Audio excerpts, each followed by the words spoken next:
This exhibition, which Yinka Shonibare has called Pop, focuses on corruption, excess and debauchery which have led to the current economic crisis. With characteristic wit and critique, Shonibare explores contemporary worship of luxury goods and the behaviour of the banking industry.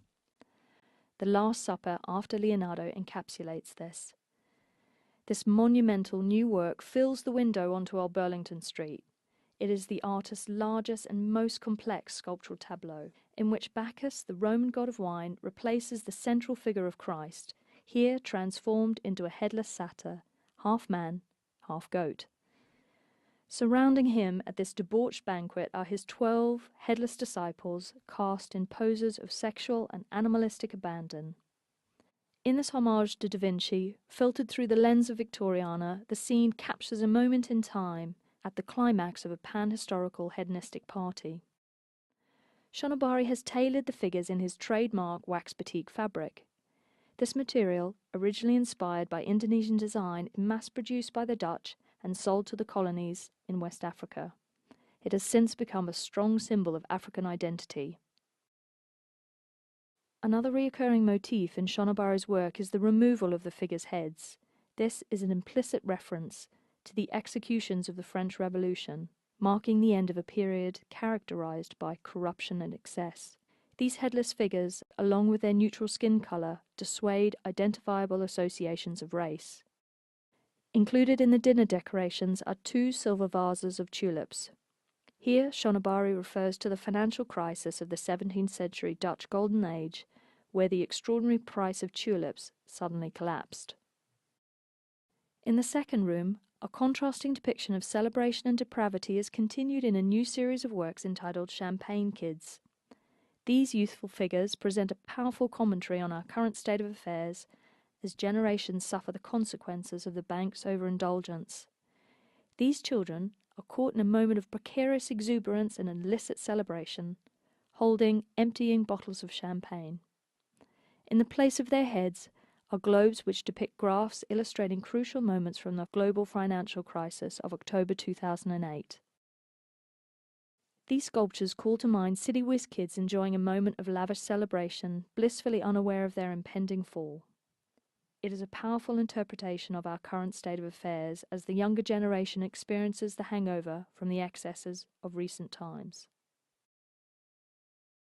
In 11 Old Burlington Street, Shonibare further explores ideas around contemporary worship of commodities with bling painting, his most visually opulent wall painting. A 6-metre-long stretch of gold paint serves as the background to 27 individual panels of alternating wax batik canvases and heavily gestured painted surfaces.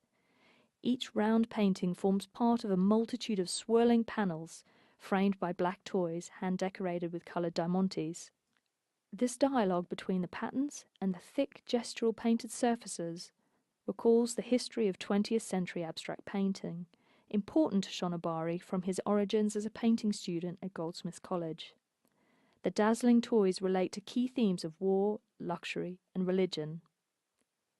Toy guns, military figurines, shoes, handbags, faux diamonds, crucifixes, and the Holy Grail. This juxtaposition represents the fetishization of war and money as we simultaneously desire and repel such objects of glittering beauty.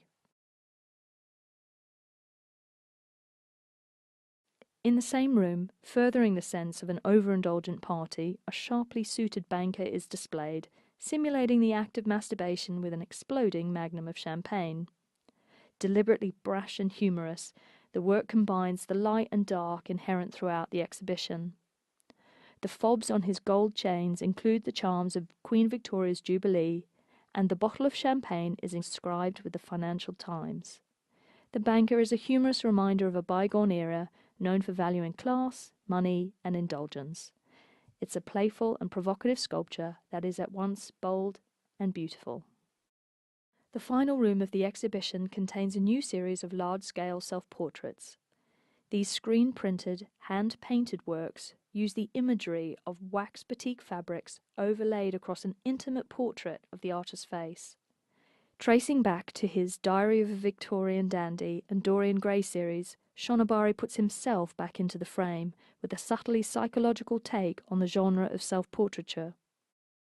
Seductive and visually stunning, the self-portraits after Warhol usher a new direction for the artist. Previously, Shonibare's identity has been recognized and reflected in the material of his work, but here he literally becomes central to it and disguised by it.